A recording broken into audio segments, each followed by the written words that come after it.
Hyperhidrosis, which is sweating in excess of that required for normal thermoregulation, is a condition that usually begins in either childhood or adolescence. Although any site on the body can be affected by hyperhidrosis, the sites most commonly affected are the palms, soles, and axilla. Hyperhidrosis may be idiopathic or secondary to other diseases, metabolic disorders, febrile illnesses, and medication issue. Hyperhidrosis exists in three forms: emotionally induced hyperhidrosis, in which it affects the palms, soles, and axilla; localized hyperhidrosis; and generalized hyperhidrosis.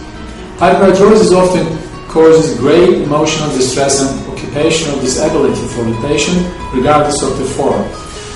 Generalized hyperhidrosis may be the consequence of autonomic dysregulation, or it may develop secondary to a metabolic disorder, febrile illness, or malignancy.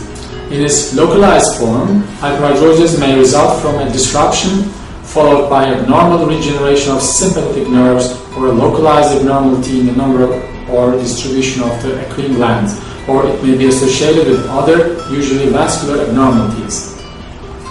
In adolescents and young adults, an incidence rate of 0.6 to 1% is reported for hyperhidrosis.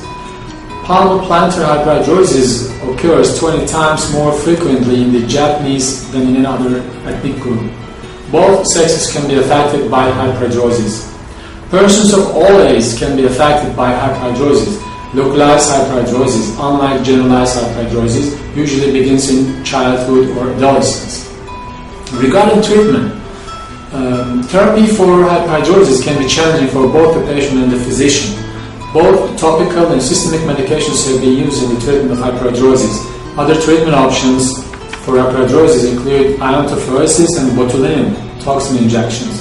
Of note, injections of botulinum toxin and iontophoresis must be repeated at varying intervals to maintain long-term results. In addition to pharmacological therapy, other treatments include surgical sympathectomy, surgical excision of the affected areas, and subcutaneous liposuction. Each modality has been used effectively. Palmar hyperhidrosis is a benign functional disorder that is pathological and social handicap.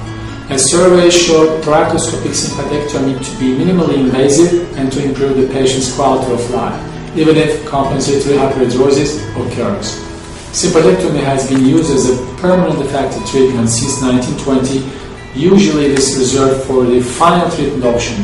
Sympathectomy involves the surgical distraction of the ganglia responsible for the hyperhidrosis.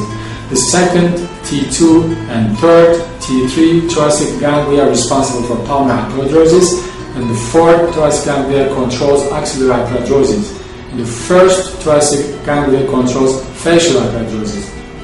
Two surgical approaches are available: an open approach and a never endoscopic approach, clipped ETS. The endoscopic approach has become favored because of its improvements in terms of complications and surgical scars and surgical times. Endoscopic thoracic sympathectomy is an effective treatment for hyperhidrosis. In one study, immediate positive results occur in 98% of the patients. After 3 or 5 years of follow-up, symptoms recur in only a few of the patients. Improved quality of life has been described for upper lip hyperhidrosis after treatment with limited endoscopic thoracic sympathetic block at T4.